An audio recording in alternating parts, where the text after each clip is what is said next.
Uh, I can hope you can all hear me all right this evening. I've done a couple of trial runs, so I think we're good to go.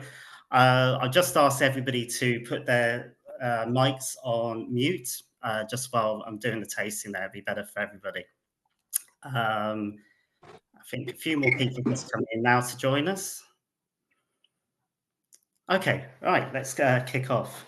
Well, firstly, good evening, everybody. It's lovely, very welcome. You're all very welcome to this virtual tasting. My name's Tim, and in my day job, I manage the O'Brien's wine store in Rathmines.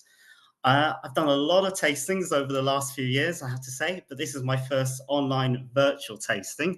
So a bit different for me as well. I don't know if I enjoy it more or less without having everybody there in front of me, but it's great to see some of you up on the camera. Um, so this evening, I've chosen three hopefully lovely wines for us to try.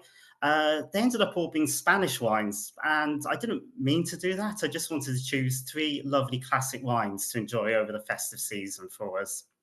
So we have a lovely cava to start us off, a lovely fizz, and then we're moving on to an Albarino for the white wine, and then to finish off with a Rioja Reserva for the red wine.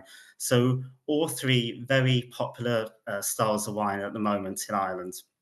But I'm just going to go through a couple of bits of housekeeping first. So as I said, if you can all just keep your microphones on mute while the tasting's on, then it'd be better for everybody to kind of hear the tasting. If you have any questions, and I please encourage you to ask me any questions at all about any of the wines that we're trying or any more general wine related questions. At the bottom, you can use the chat function. So if you just type in your questions to the chat function, I'll see those and I'll try and answer as many questions as as possible when we're going through. I'll answer them about the wines when we're trying the wines, and at the end, if there's any questions left, I'll do a Q&A session. Just to let you know, this is being recorded, but it's literally just me being recorded. So don't worry about being there at all. And what we'll do then, we can share the link out with everybody tomorrow. So any of your colleagues who perhaps didn't make it tonight, they can get the link as well for us there. And just the best view is a speaker view. That's the best view if you want to see everything. So with that being said, I think we're ready to go and to kick off the tasting. So what I encourage everybody to do is to get the wines in the glass and we'll enjoy them as I'm talking about them. So the first wine we have up is the Sora Organic Cava. And I thought, well, I'll tell you what, I'll take a bit of a risk. I'll open this in front of everybody just to remind everybody, if you're not used to opening sparkling wine, the best way consider to do it. So what I would say is, with all sparkling wine, just be a little bit careful. So, you know, when you're undoing the top there, keep a finger on top of it in case it comes off. And we'll take the capsule off. And the general rule of thumb when opening a sparkling wine is to hold the cork and twist the bottle. So we're not twisting the cork, we're gently twisting the bottle. There we go. And it shouldn't be making a big pop, just a nice little purring noise. And then we'll get some of this lovely cava into our glass. There we go. Nice fizz there. So, cheers everyone. I hope you have a good evening. So, let's smell this wine and try it.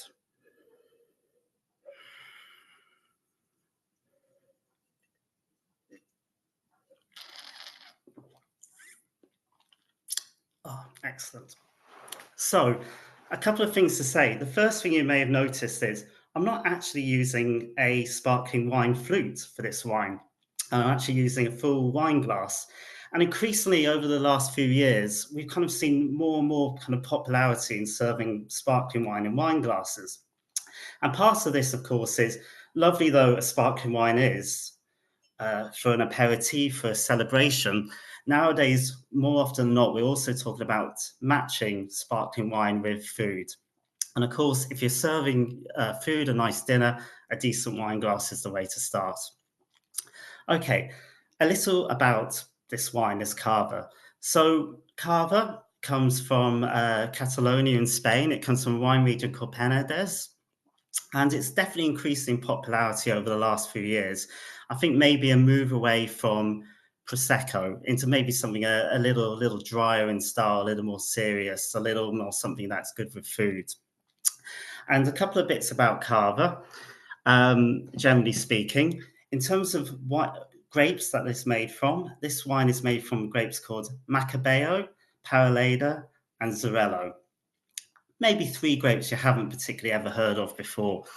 Now, you do see increasingly still wines also being made from these grapes because this wine region is just becoming better. It's becoming a more serious wine region over the years. So you do see some still wines, but still very much a sparkling wine region.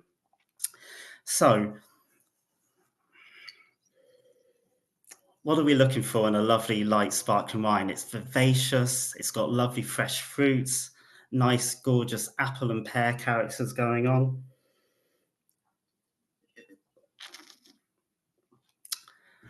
And the other thing just to say about this Cava is this is made in the method traditional. And if you actually look on the back of the bottle there, it says traditional method. And what that is referring to is the fact that this is made in the same way as champagne would be made, as in it's done through a second fermentation in the bottle to get the fizz into the bottle. So really quite a nice, serious sparkling wine. And because of that, you should have a nice, fine consistency of bubbles, what we call a mousse, a lovely mousse. The other thing I want to talk about in this wine is it's an organic wine. And increasingly, we're seeing as time goes on, it's more and more important, this organic and sustainability in our lives. So just a quick one in terms of the bottle. On the back, you'll see this green label here. It's a green kind of flag, the stars there. You'll see that across Europe. And I think really that's something you're going to see more and more. That is a sign for organic wines. Now, just to be clear what organic means in terms of this winery and that flag, that means the grapes themselves are grown organically. In this meaning, it doesn't actually have anything to do with what goes on in the winery. It's just referring to the fact that the fruit itself is grown organically. And some regions are better than others. Here in Cava, we actually see a lot of organic wines. Why is that? The climate is good. There's good wind coming off the Mediterranean Sea. It's a good place to grow the fruit. Other parts of Spain and other parts of Europe, not so good for organics. We're going to come on to that in a second when we try the Albarino.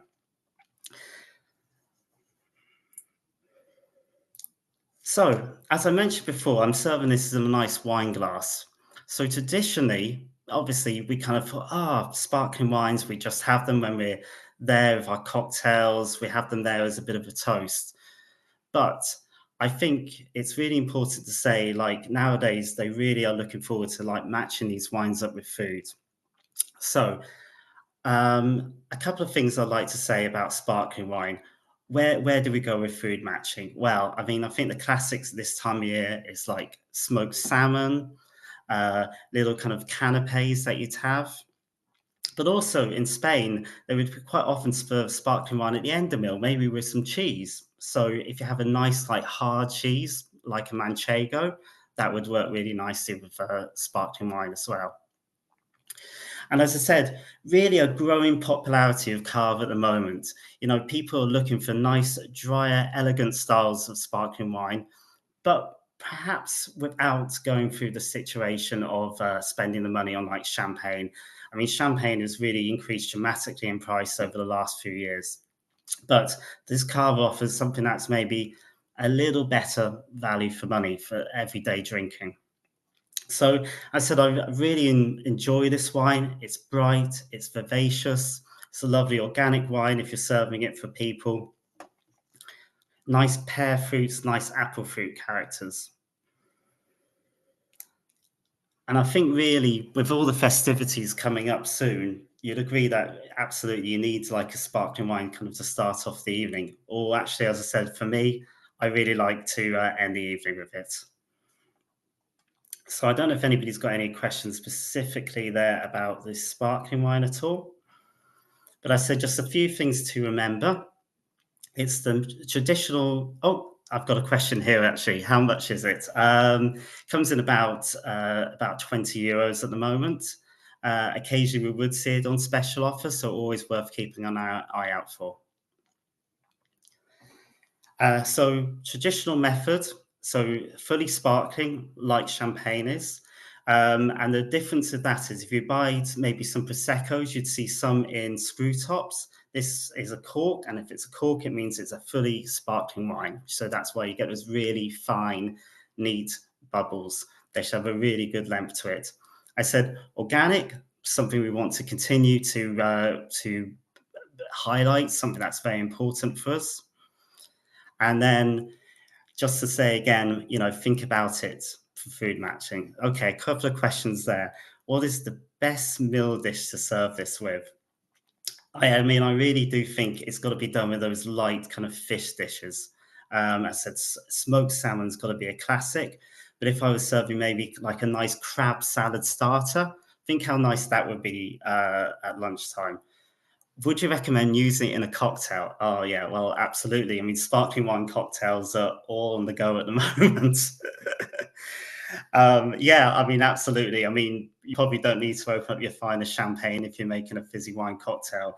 And I really would recommend this wine in a cocktail because it's really quite dry and just has really nice, clean fruit characters. And somebody asked me just there as about why I'm using a wine glass and not a flute. And that's just because I really want to show this wine goes great with food, so you'd serve it on the table, but also by having a larger glass. Why do we have quite large wine glasses in our lives? It's all due to the fact that you can really swirl the wine around and really get all the aromas out there. And sometimes, not that I've got a big nose or anything, but if I get them in a wine in a flute, it might get stuck in there. But this one, I can really turn the wine around. Somebody else just asked me a question about organic wines and in reference to sulfites. And is there less sulfites in organic wines? Um, Hopefully, yes, generally speaking, people would take more care. However, in terms of legal definition about sulfites, it's kind of harder to say. If you look on the bottle, the back of any bottle of wine, they will all say contains sulfites. Now, we do find some wines, a very small amount, that do say containing no added sulfites. This is where people have deliberately not added sulfites into wine. The question is, why do we use sulfites at all? Because you're like, oh, sulfites, what's that about? That's just a reminder that sulfites are an antioxidant. And if, generally speaking, we don't use them at all in wine, unfortunately, it would tend to go off very quickly. So, yeah, it's very much as an additive as a antioxidant. However, generally speaking, we're finding with organic wines generally, and then, of course, especially biodynamic wines, even though there's no specific rules, then people generally are more careful about the products that they use for their wine. And again, this is perhaps always working with people that you trust. Like my company has to build up trust with different winemakers, different wine companies. And, part of this is seeing how they make the wines and sustainability generally in winemaking. So I don't know how people found that first wine. I hope you kind of enjoyed it. The good thing about sparkling wine, it's got a nice bright acidity, and that gets our palates going. Can you feel it there? The acidity on the side of your mouth there. So now your palate should be all going to get ready for another wine. Is there any difference in drinking bubbles from a flute? Um, no real difference apart from, as I said, you can't really get your nose in so much, and it's harder for the aromas to come out. Does a sparkling wine bottle topper keep the wine fizzy? Well, it's funny you should say that. I actually have a topper for my sparkling wine because I may drink this with my partner after the tasting. Um, yeah, I mean, it's just a general fizzy wine stopper. You can buy them or find them easy enough to go around. I mean, I would suggest investing in one. They don't cost too much. Somebody asked me about putting the spoon in a sparkling wine bottle. I don't know where that rumor came from. I know it doesn't follow it to me. A good stopper should do the job. And then another question about cheese and sparkling wine. So there's two ways of looking at this. Do O'Brien sell those stoppers? No, not unfortunately. A kitchen shop is really good for wine accessories. They have everything. Quick question about the cheese. So I was saying a hard cheese like Manchego, but if we went to Italy, they actually quite like serving like it with like burrata as well. So yeah, and I always find when people talk about food and wine matching, rules are there as suggestions. Let's experiment a bit. And I think nowadays there's so much different wine, and to be honest, there's so much different food than we used to have. So I think always experiment. It's hard to go too far wrong. Maybe heavy red wines and fish, no, not so much. But generally, everything else, feel free to experiment with that.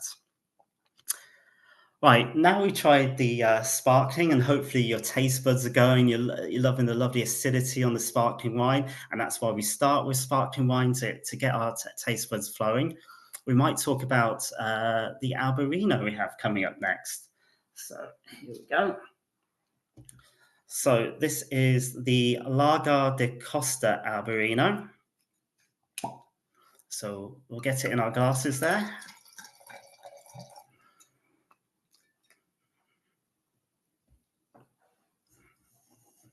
Oh, somebody's opening their bottles there.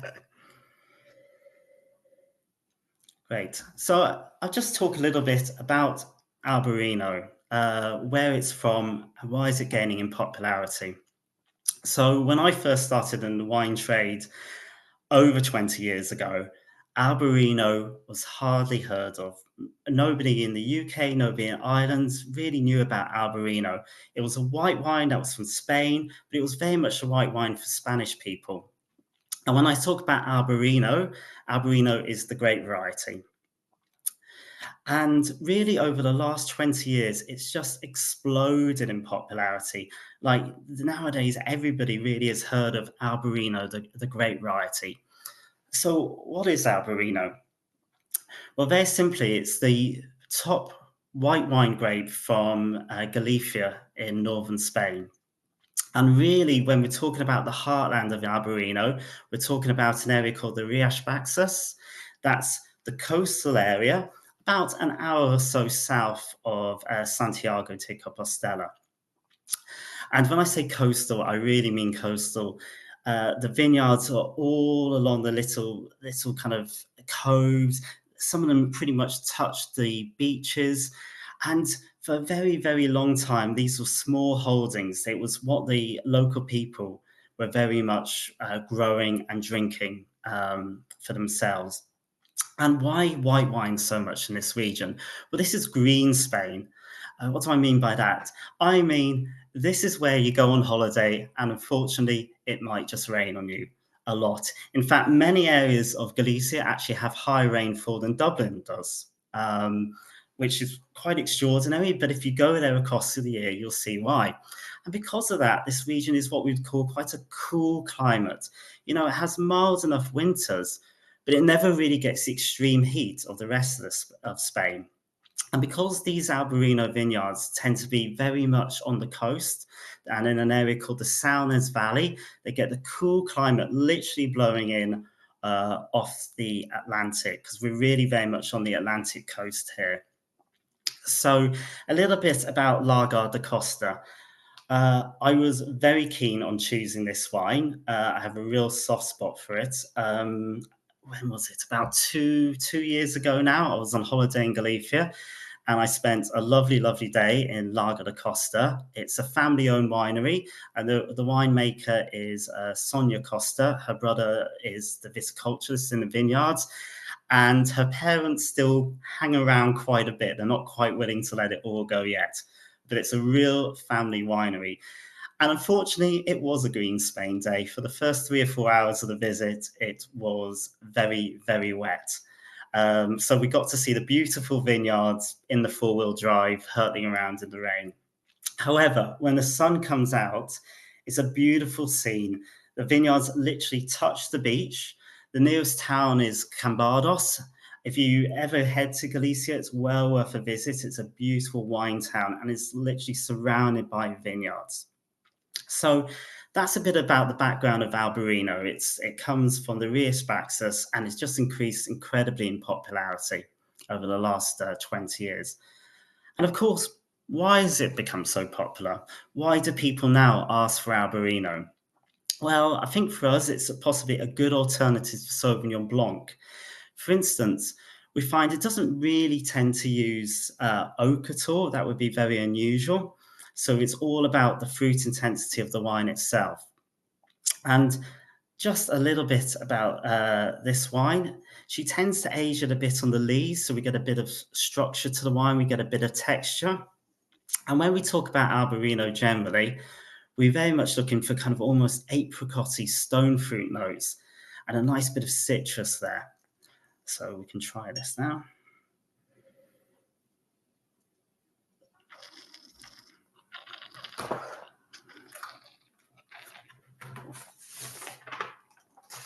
Oh, yes.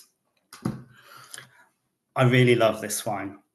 As I said, a lovely family-owned winery.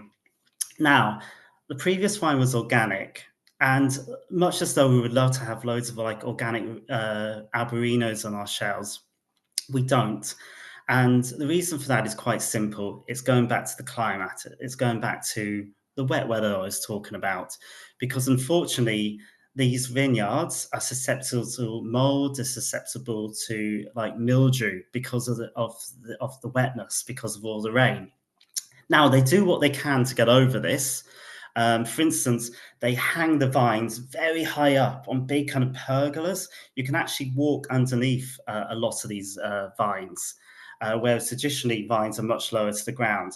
The reason they put them up high is to keep the wind kind of flowing through, so that kind of hopefully helps a bit against mildew, against mold. But even though we're not talking about like something that's literally labeled as organic, they will still try and do as much as possible in that way. They just don't want to have to always do it. They always want to, if needs be able to take precautions, be able to take measures. But again, apart from organics, we talk about sustainability at the moment. And I was like, oh, somebody asked me about kind of what's sustainable winemaking. And I was trying to think of an expression to talk about it. I mean, I think it's got to be talked about the environment as much as possible to be environmentally sound, environmentally good practices. And again, nowadays we talk about socially equitable. You know, these should be wineries that invest in the community as well. So this is very much what we're looking for at the wineries we deal with. And this is where actually working with family-owned wineries really comes in well, because you're actually working and meeting the individual people. And many of us have met Sonia Costa many times, and she talks about the winemaking she does. She talks about the ethos that she has. So in terms of the wine style of Albarino, this one's quite rich. It's quite full. Some Albarinos can be a bit lighter. Some Albarinos can be a bit fruitier. The reason I really like this is, for me, it's a great food match. And when you start talking about Albarino, where do you start with food matching? Well, really, it's all about seafood. It's about shellfish. It's about seafood dishes generally. And why is that? Because this is what people in Galicia eat. If any of you have been there on holiday, you will know the vast amounts of fish and shellfish that's eaten in this region. So, of course, the local wines that they make are always really designed to go with their favorite dishes, the important dishes of the region. So, as I said, fish, shellfish, it's dry, it's quite intense, it's got a really good length. And when we're assessing like the quality of a wine, probably the most important thing almost in the end is, what's the length like? What's the finish like? And for me, this is where the wine comes into their own.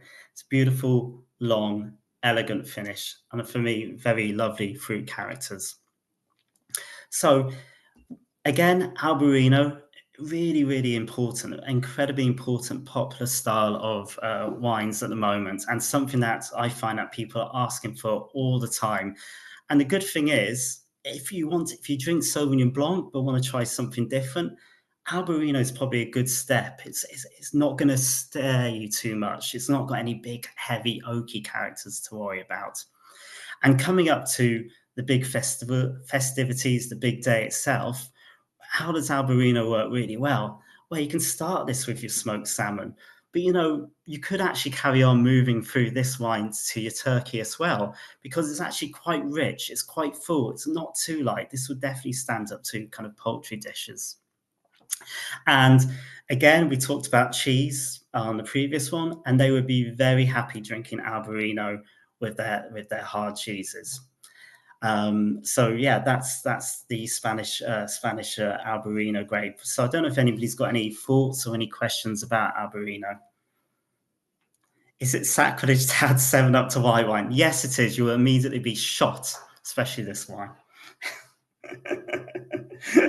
No, I mean, you can do whatever you want to do, but if you find a wine is a bit heavy and a bit too intense, I would suggest maybe a couple of ice cubes rather than 7-Up, if that's okay.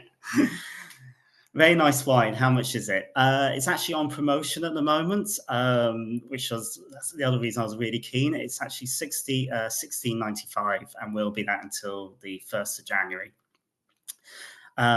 Yeah, I just think, it's something to really think about.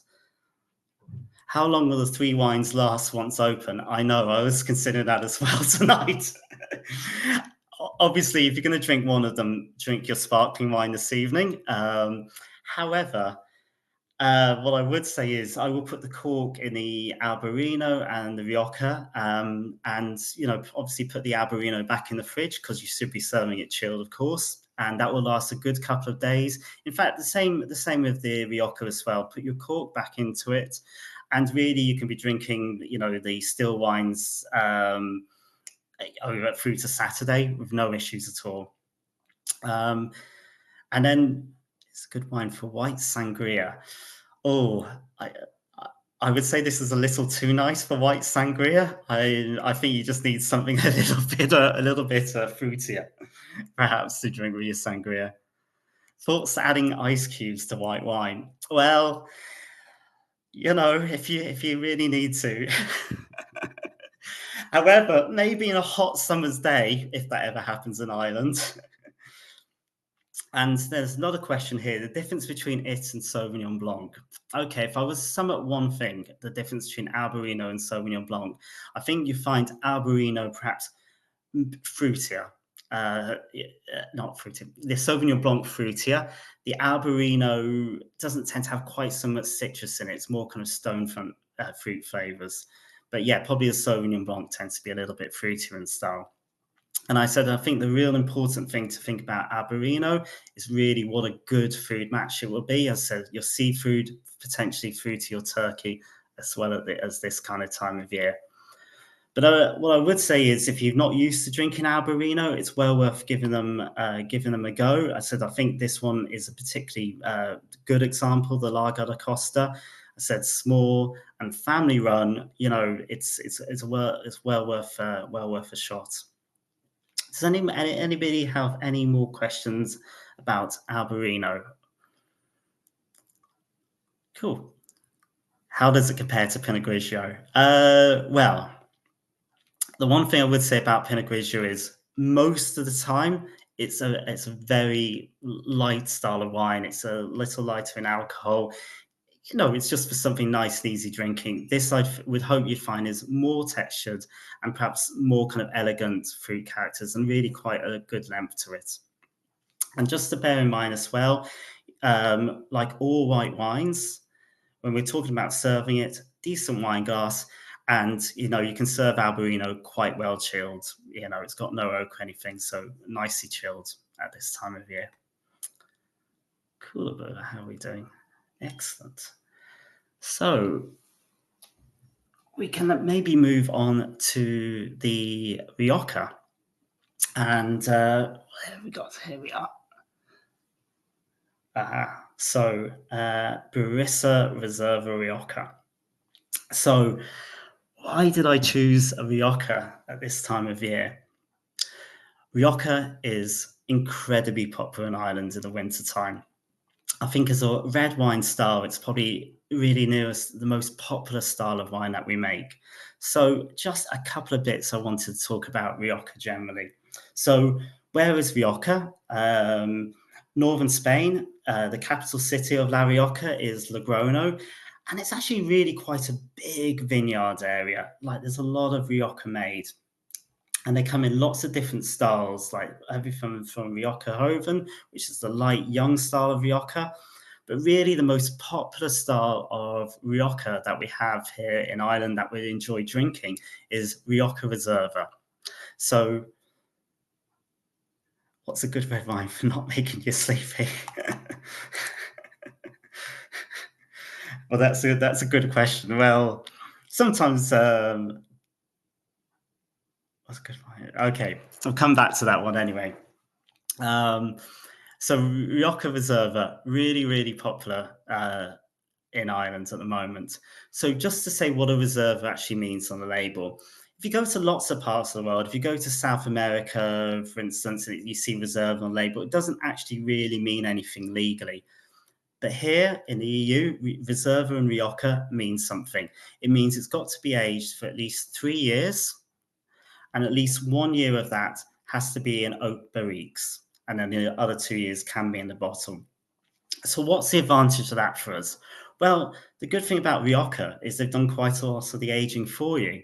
So actually, when you get the wine and you get the wine into your glass, it should be quite good. It should be ready to go. So the tannin should be fairly easy for you on it.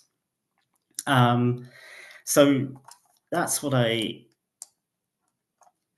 Okay, so before we carry on, then, so somebody just said to me, "What's your thoughts on decanting wine?" So basically, if you've got a red wine, nearly all red wine will benefit from decanting. I have some fancy decanters, but you really don't need it. All you actually really need is a glass jug. And make sure it's glass. We don't like putting wine into plastic at all. And why do we decant wine at all? It's basically very simply to get oxygen into the wine, because by the time we get oxygen into the wine, it lovely releases all the aromas so much better. And if it's a little tight, it's a little young, it gives it time to what we call breathe. And that's a kind of fancy dancy wine talk. But really, what it means is just getting the oxygen in. And then another question here about temperature, about serving our wine. So, red wine was always meant to be served at room temperature.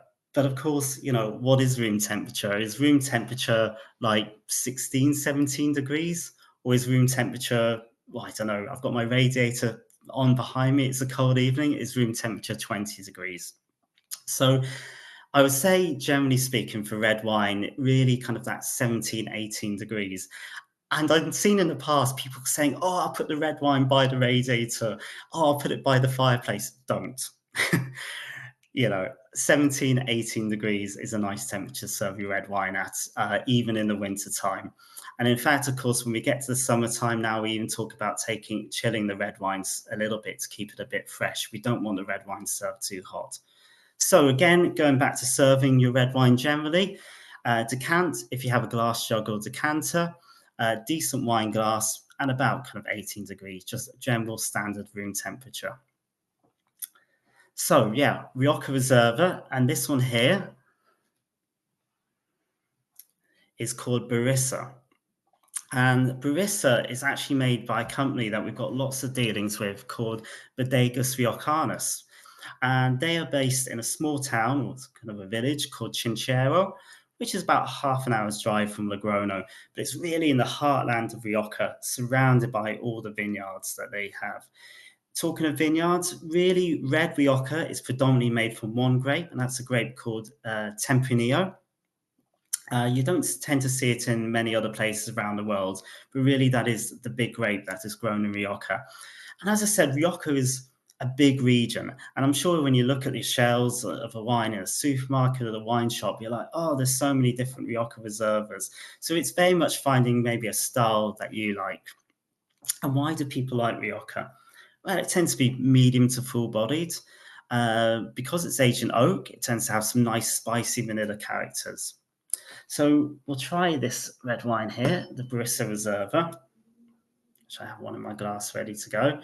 So again, just a reminder, nice glass, and you get a good swirl there, and that releases the aromas.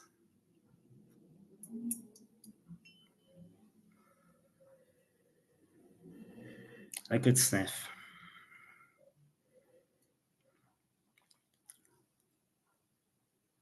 So nice dark fruit characters, but you definitely get that touch of spice. You definitely get that touch of vanilla. As I said, because they've done the aging for you, it's quite good to do. The tannins are nice, they're easy, they're smooth.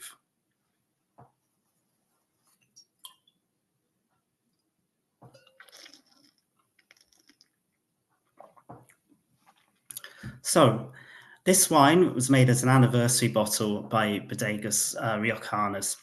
And the reason I tend to enjoy it is because it's actually not too full bodied. It's a more kind of medium bodied style of wine.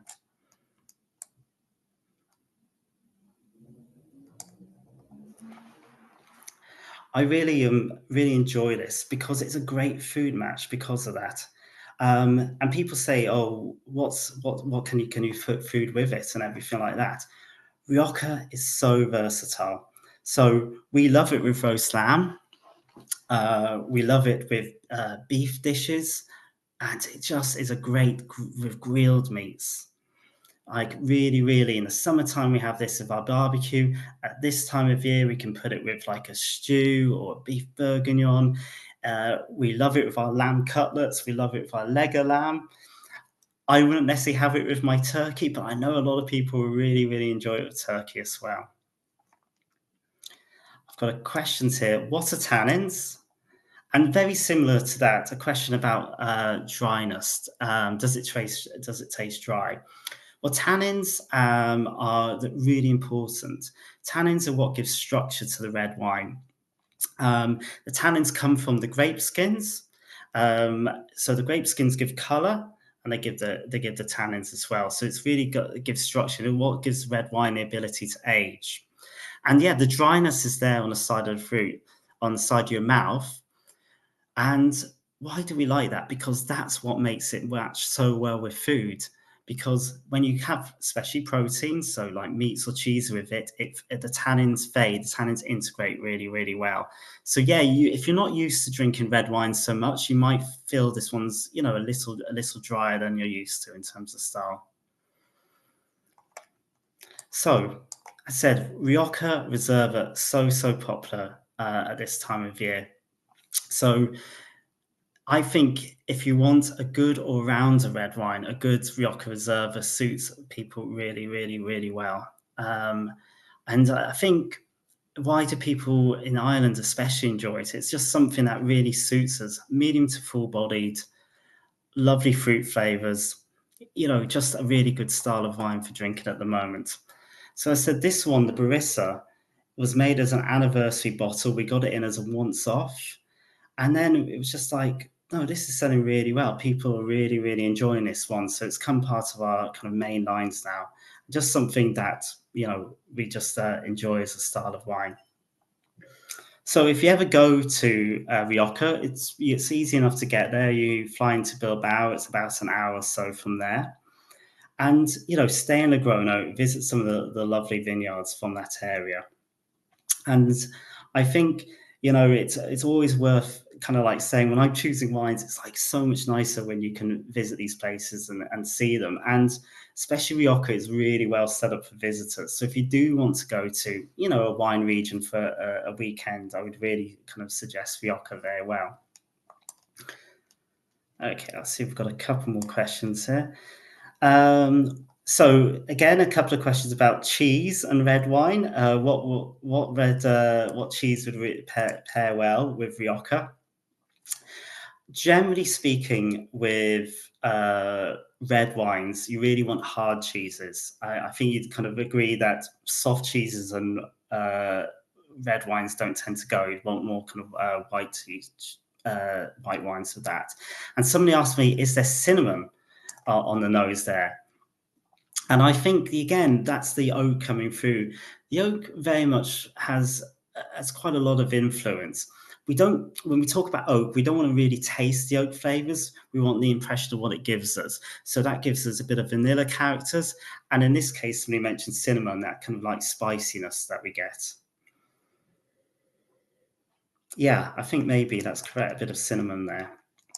And when I'm talking about wine, I mean, I can use, like, we all use kind of fancy wine expressions, or the wine tastes like this, has this fruit flavors and everything. But I think it's very important to kind of like say, when we're trying wine, it's all about your impressions. But if I taste like black currants and spice, it's a way of me expressing an opinion. But in the end, really, it's all about kind of what you as an individual think about the wine. And again, if you like something, then take a picture of the bottle, keep it in your records, and then see what kind of wines you like. Okay, I've got a couple more questions here. Is there a max alcohol content for wine? Um, yeah, legally in the EU, you kind of max out at about kind of 15 and a half, 16. If it goes above that, it can't necessarily be called table wine. It falls into a different category. Uh, but yeah, generally around that. Could you use this Rioja in cooking? I don't actually think Riojas are the best wine for cooking. Generally speaking, for me, when I'm cooking, I look for wine with less kind of oak influence, and I just want the fruit character coming through. Oh, somebody asked me, does this compare with the Akura Rioja which you sell? What's your preference? We've got the Akura Rioja Reserva, on the promotion at the moment. And again, I'd say fairly similar in style. Both of them would be what I would describe as medium bodied. They're not full bodied in style. And that's why I really like this one. So yeah, generally quite similar. Cool. Another question about Christmas. What would you recommend as a special red to go with Christmas dinner? Apologies, we don't drink white. Well, a couple of things I'm going to say about that. I'm well used to people not drinking white and not drinking red. And I'm well used to people asking me at this time of year, oh, what red wine would you have? What special wine do you have with dinner? Well, I'll be perfectly honest about Christmas dinner. I have family, so I don't exactly open the very best of my wines. Yeah, I'm sorry, Dad. However, what I am looking for is probably quite a nice, fruity, easy drinking wine. So a bit of Rioja Reserve in the background would go very well. But also with turkey, I really like something like a Pinot Noir. So maybe something like a New Zealand Pinot Noir is quite fruity. And if we're talking about the white wines, the Albarino would be a great choice. Other kind of classic wines, maybe some Sauvignon from the Loire Valley, something like a Sancerre would perhaps work well. But what I would say is, don't go OTT trying to find the most special wines at Christmas, because you've probably got a group of you there. You just want wines that really kind of enjoy. And I'm hoping these wines you taste and go, oh, I know most of my family, most of my friends would like that as a style of wine. And again, you kind of want wine that's going to move over the courses. Maybe a white wine that kind of goes from a fish starter into your main course, a red that can go from the main course, but maybe you can have with cheese afterwards, and then continue on late into the evening. So, I think, I said, don't try and get too head up on food and wine matching, just something that you can generally enjoy for people. Let's see what else we got here. If you drink 3 bottles, can you have tomorrow off? I'm not going to answer that one. Thank you very much. Okay, here's quite a good question here. Do screw tops or plastic corks upset me? No, not too much, especially screw tops. If you go to a country like New Zealand, or you're buying the wines from New Zealand, you'll find nearly every wine they make comes in a screw top. Proper screw tops nowadays, Stelvin screw tops are great. They keep the wine really fresh, especially for white wines. You can have them in your fridge. So I really like screw tops. Plastic corks are annoying. They're hard to get out with your corkscrew. They're hard to put back in and everything. So for me, my preference is definitely a screw top or an actual proper cork. I mean, I still like the idea of cork because of all the cork farmers that there are in southern Portugal, and it's a lovely natural product. But of course, the advantage of screw tops is you don't have any issues with corked wine, which, is still occasionally an issue. It's not as problematic as it used to be. Just a quick one on corked wine, because sometimes people do ask me, get a bit maybe confused about it. So when a wine is corked, it's not bits of cork floating in the wine there. It's to do with a bacteria that gets into a cork, a bacteria called TCA. And very, very simple. First instinct, why do we smell the wine before we drink it? So swirl around your glass, smell it. If a wine smells musty, if it smells kind of like wet, cardboardy kind of thing, that's a sure sign that your wine is corked. And if you're in a restaurant or something, give the wine a good smell and always go your first instinct. If it feels wrong, it probably because it is. Can you recommend a wine for making mulled wine? Yeah, something pretty not too expensive, but no, something fruity, something easy, a light kind of Pinot Noir, maybe some kind of light kind of Côte d'Aron or something like that would do really well for. There we are, for mulled wine. So I don't know if anybody has any specific questions about the Rioja at all. As I said, it's a more medium-bodied style, maybe an alternative to some of the heavier styles of Rioja reservas that you're used to trying. And I don't know any other general wine questions at all. I'm here to answer it. My brain's just about still working.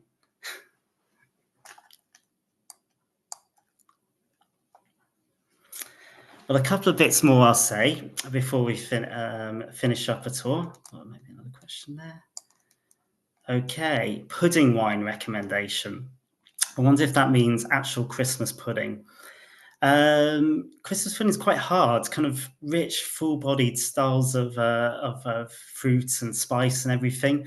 Really could almost be getting into your port wines by then, I kind of think, with Christmas pudding. Probably kind of light white kind of pudding wines are probably a bit light for it. Is it true the legs? Okay, here we go. Is it true legs on the glass is a sign of good wine? It's a sign of alcohol. So if you swirl your wine glass round, the higher alcohol, in theory, the more legs. So it will just make the wine more viscous. Alcohol is viscous. So I think back in the day, like when maybe wines were struggling to get alcohol content up, not a problem we have nowadays because we have a much warmer climate. That's a whole other thing to talk about. So generally, we don't worry about too much alcohol nowadays. In fact, we would always want less alcohol. So no, I don't think it's actually a sign of quality as such. Okay. Is it true the deeper your thumb goes up the bottom of a red wine, it ensures a very good wine? No. It's simple. Totally up to the winemaker there. But but it's funny, all these questions keep on coming up. What do you think of aerators in place of a decanter? I don't know. I'm not into too many gadgets in my wine. I would go for the decanter rather than too many gadgets. The best gadget I can tell you to come up with is a decent corkscrew, one that has good leverage. Really works for me. Okay. So, and I love French wine. Somebody says I love French wine. What would be good? Well, generally speaking, go for what you enjoy at Christmas time. But if you want a classic, white wines, go for your classic kind of Sauvignon Blancs like a Sancerre or a Perfume, or if you like a Chardonnay, go for Chablis. And then if you can afford it, red Burgundy at Christmas. Lots of questions generally about wine and everything. So there is quite a lot of information online. I'm going to do a bit of a plug now. We actually have a new Brian's Wine app, which you can download off the Play Store, off the Apple Store. And it works really, really well. You can scan the wine labels. It comes up with recommendations. You can register wines that you've bought, that you've liked, and it can recommend, other things that you might like as well. So yeah, lots of things that you can find online, especially on the apps nowadays. How long should it take you to drink a bottle of wine on your own? Sometimes sometimes customers do ask me, if I drink this bottle, will I be hungover? And I'm like, well, that's totally up to you. But I would suggest always just enjoying the wine that you have in your glass. And, there's a lot to be said for drinking a bit of water as well. And then somebody asked me about a great variety called Carmenere from Chile. Yeah, the Carmenere is kind of an unusual one. It is originally from Southwest France, but it's grown quite well in Chile. If you like a Merlot or something like that, Carmenere would be kind of similar in style to that. Lots of questions coming. That's good. People are enjoying themselves. There we go. Got one more here. What do you think of wines from Oz and South Africa? I enjoy wines from everywhere. I wouldn't say it annoys me when people kind of go, oh, I don't drink wine from this country, I don't drink wine from that country. I really enjoy wines from everywhere, and I'm always willing to try new things. And for me, it really is what's in the glass that really counts. And it's important what you enjoy. Like that, really, I can't say that enough. People do seem to worry about what other kind of people are thinking and everything, but no, think about kind of what you enjoy and what you're tasting. So yeah, I think wines from Australia and South Africa are brilliant. It's a shame in some respects we don't see more of them, especially South Africa is really interesting at the moment. And then one more question. Would you recommend a Douro and Vino Verde? So quick one about Vino Verde, just because we had an Albarino here. So Vino Verde so Albarino is on the kind of the Spanish side, Galicia there. It's where the Albarino is. If you cross the other side of the border to northern Portugal, that is where your Vino Verde comes from. And Vino Verde can sometimes have in the mix a bit of Alvarino, which is the Portuguese version of Albarino. Vino Verde, great. It's a crisp, clean style of wine. And the Douro for reds, well worth looking out for. Great, tends to be great value for money at the moment. How much is the Barissa? The Barissa comes in at about kind of 20 euros, but kind of keep an eye out for it. Okay, it's on deals sometimes 2 or 3 times a year, so keep an eye out for that. When buying a new wine, any tips on know if it's a nice one besides price? Have a look online, maybe look at recommendations, or maybe speak to a nice, friendly wine person and kind of say to them what kind of thing you're looking for. And I enjoy doing that a lot. And probably coming towards the end of the session now, the end of the hour. So I've probably got time for 1 or 2 more questions before I sign off.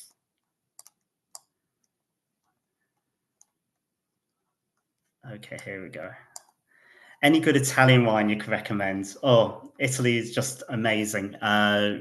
You could talk for hours about Italian wine, but what to recommend at this time of year? Try something from the south. Try something from maybe Sicily and give that one a go. It's a really up and coming wine region. Right, there we go. I think we're coming towards the end there. Well, I just really want to say thank you so much for joining me this evening. The comments are coming thick and fast now, which is a good thing. It means you're enjoying the wine. But no, thank you so much for joining me this evening. And just on behalf of Ryan's, thank you so much. Quite an eye-opening doing this kind of online tasting, and I hope you've enjoyed it. I hope you've tried a couple of wines that you've enjoyed here tonight. If any of you live in the Dublin 6 area, feel free to come and see me in my shop. It's the Brian's on the upper Rathmines Road. And I'd love to see you. We've got a busy couple of weeks ahead, but yeah, it's a great time of year recommending wines for this big family occasion ahead of us. So just want to say thank you so much, and enjoy the wines, enjoy the rest of the evening, enjoy drinking the wines, and yeah, have a Merry Christmas, everyone. Thank you very much. And No thanks so problem. much. Bye. No problems. Thank you so much. Cheers. Thank you. Thanks, Thank Steve. you. Thanks so much, team. Bye, Bye. everyone. Bye. Thank you. Thank you. Enjoy the wines. Enjoy the wines. Thank you. Cheers. That's so good.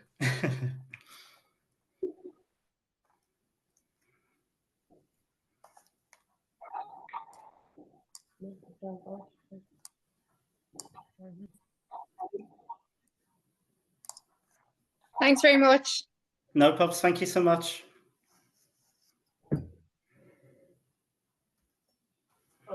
Thank you so much. Looking forward to enjoying the wines. Bye all. No problem. Take care. Thank you. Bye-bye. Bye.